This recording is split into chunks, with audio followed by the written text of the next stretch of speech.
What is going on, Reed Nation? It's your boy Isaac Reed, and we're here with another reaction. Now, this is a reaction from What Culture. It's called How WWE Should Have Booked Zack Ryder's U.S. title reign. Now, I was a big fan of Zack Ryder in the late 2012, maybe even early 2012. I loved his YouTube channel, the Z True Long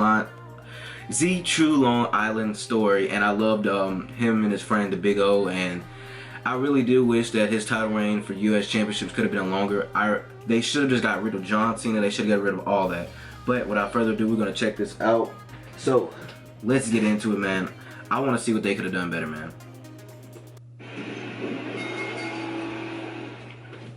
This movie is amazing to the beginnings to the end. Great Jude. That's real.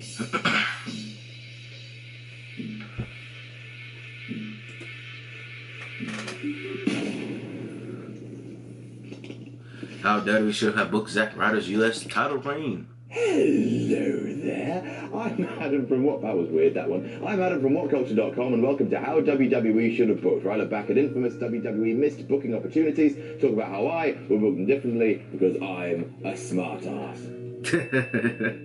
This time around, Zack Ryder's US title reign. We've been asked to do this one fucking loads. I'm not sure why it's Zack Ryder, but then again, that's the point. He was great, and then they did a bad thing to him. He was actually good as hell. They did a really...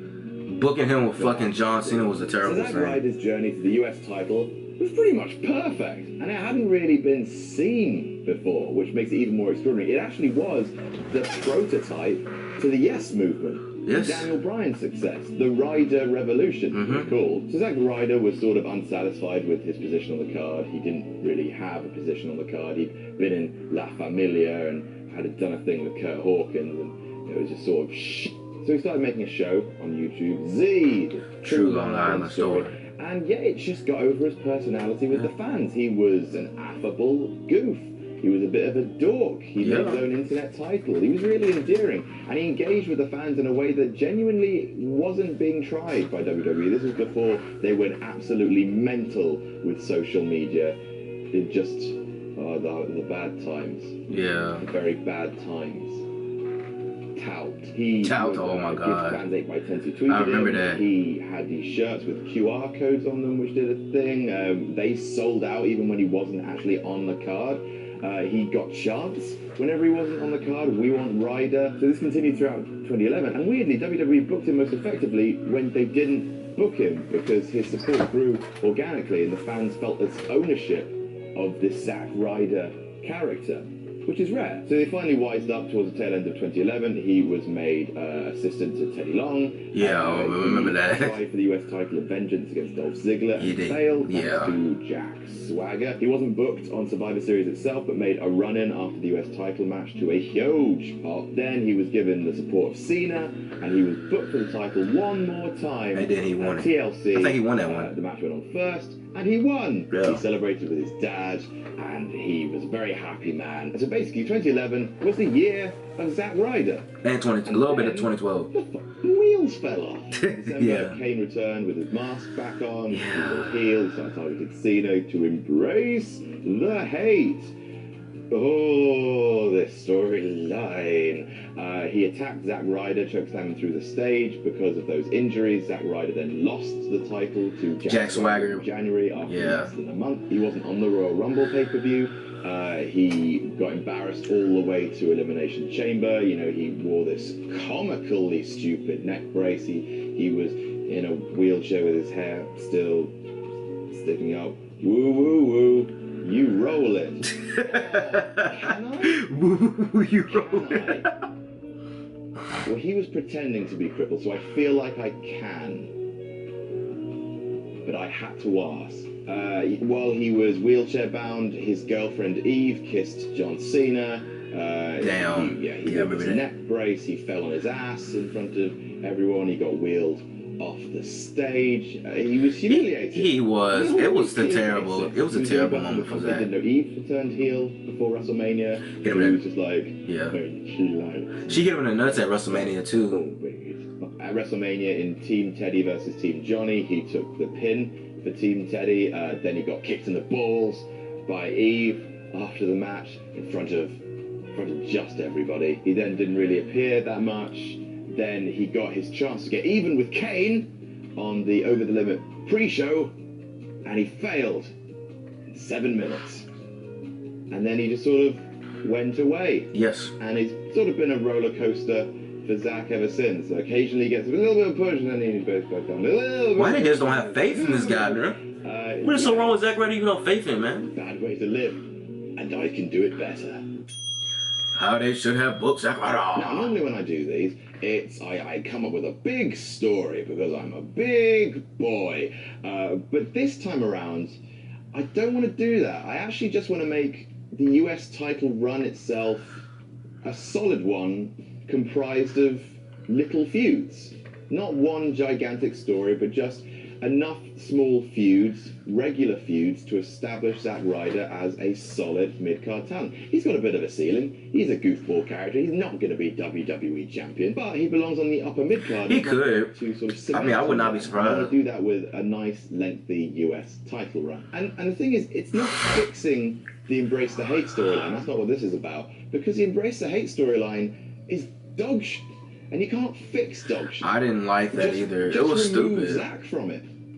Let the US champion have his own US championship story. Right. Don't have the lower tier champions be the props in someone else's story. I mean, you can have the shit. Oh, please, John Cena, won't you turn evil just for me, for Kane? You can have that storyline, but you don't get to play with Zack Ryder because he's a fucking champion. Right. Yourself. Yeah, basically, this is crazy. My job here is to take the. Sorry about the lighting, guys. I didn't mention that in the beginning. Zack Ryder had. You know when he came out and he would do woo woo woo and the entire arena would go deafening with it? That's amazing. Pull it up. Just sort of that up. So we start at TLC. I would keep the entire thing leading up to TLC. There's a really good story. Not quite getting their vengeance, making your intention known at Survivor Series, and then TLC win. Big pop. Amazing. So after Ryder overthrows Dolph Ziggler, one of her boys, Vicky Guerrero declares war on Zack Ryder. She promises to crush the Ryder Revolution. Excuse me! So Vicky Guerrero has a word with Mr. Personality, John Laurinaitis, and the Royal Rumble US title match is set. It's going to be Zack Ryder defending his championship against both Dolph Ziggler and Jack Swagger. Ryder against both of the. That's interesting. And in the lead up, they use their double team advantage to completely ruin Zack's life, whilst also slightly hinting at the fact that they both really want the US title. Because in these stories, why is he not in the WWE creative booking? Why is he not working for them, man? You're thinking, what about Dolph Ziggler versus Punk? That match was great. Keyboard, keyboard, keyboard. And I understand that match was really good. Here's what I'd replace it with. I'd replace it with CM Punk versus The Miz versus R-Truth. Oh yeah, they were both tag teams Well, together. a couple of reasons. First of all, the Awesome Truth thing. Yeah. As much as it seems baffling that R-Truth could be capable of anything halfway decent because he's a stain upon the carpet that is life. He actually was pretty good in 2011. Him and The Miz formed this psychotic team called the Awesome Truth. Oh, and yeah. They were weirdly pushed. Like, they closed off Hell in a Cell. And Oh my god, that shit was They so went fucking over awesome, Triple H man. and CM Punk at Vengeance. Sure, they lost to The Rock and John Cena at Survivor Series, but they were in the main event of Survivor Series at Madison Square Garden with The Rock and John Cena. Right. So it's not like they don't belong in the upper echelon. They do, like but they are falling out. Miz turned on R-Truth. So you've got a story where Punk is trying to defend the title not only from these guys, but they're also infighting amongst themselves. Also, the fact that both men are in triple threat matches for their championships, Ryder and Punk, that just creates a little subconscious link between the two Well, yeah, in terms true. of quality of superstar. Yeah, they're not on the same level, but the fact that we're seeing them in the sort of the same match, that's My chair is tripping. for Ryder. So at the Royal Rumble, it's Ryder versus Ziggler and Swagger, and Ryder retains, hitting both Ziggler and Swagger with a double Rough Rider. that would actually have been interesting. Like, that would have been pretty cool So to that's, see. Dolph Ziggler's rematch. I wish taking this shit care would have of happened, man. Jack I Swagger. do. Maybe they're infighting. It's time for Zack Ryder to move on, and he moves on to Wade Barrett. Now this Wade Barrett Barrett. take us to WrestleMania. See, Wade Barrett has started to go on the whole I'm British, God save our gracious, that kind of kick, and he basically wants to exert British rule back over the US. He says, Britain let you declare independence and Britain can take you back whenever we damn well please. So he wants to take the US belt for the Empire, and Zack says, no way, USA, woo woo woo, you bro it. So in Elimination Chamber, we've got the British Revolution. But wait, I mean, Zack Ryder could definitely beat Wade Barrett. That's sold easily. Constantly has the upper hand in terms of power. They really play up the fact that Wade Barrett is a tall man, a tall sumbitch.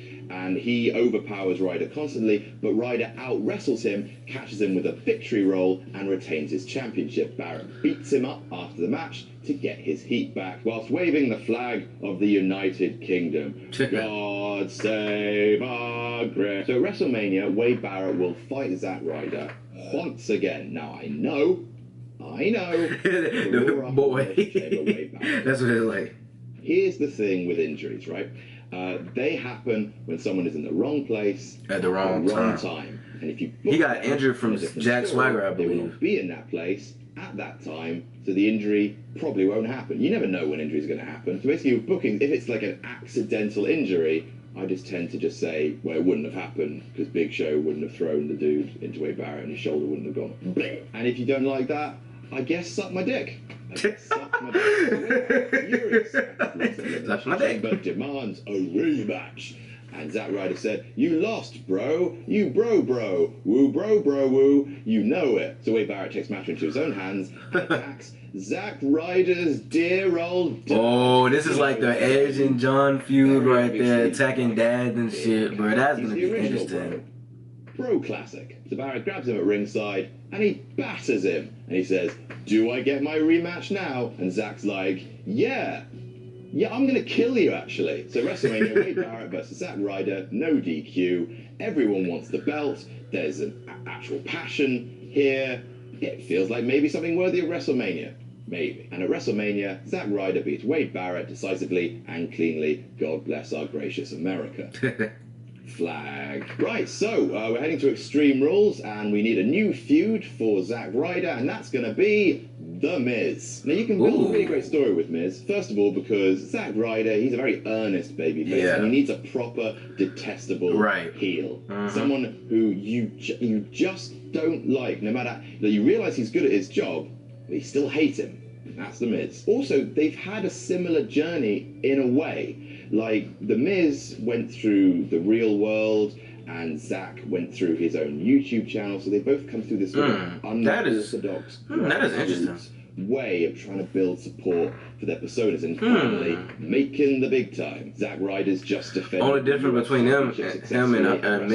And the Miz was successful. Last year, he defended the WWE Championship successfully. Something he can say that Zack Ryder will never do. But the people, they've rejected the Miz, and that eats him up when he sees a fucking idiot like Zack Ryder get all of the fan support and all of the opportunities. I agree. I understand that. You're just a guy that says, woo, that's nowhere near as impressive as me. I say the word awesome. So Miz wins the #1 contendership match, and they fight at Extreme Rules, and I would give these guys the Falls Count Anywhere stipulation. I would not give it to Kane and Randy Orton because, well, their match ended in the ring anyway, so you might as well just give them no holds barred. Or I agree. I don't really like Kane as much as I used to back in the day, man. Arena. And then finally, Ryder gives Miz a Rough Rider off the stage through a stack of tables, because I think that would look cool. Ryder retains, and we go into Over the Limit. That would actually look awesome, though. At this point, we work into the fact that The Miz is going off to shoot a movie. We work back into the story. Now, I know we're a couple of years off from his arrogant movie star gimmick, a.k.a. the best thing he ever did. But the thing is, it's real. He is taking 2 months off to film, God help us, The Marine 3. Marine 3 wasn't bad, though.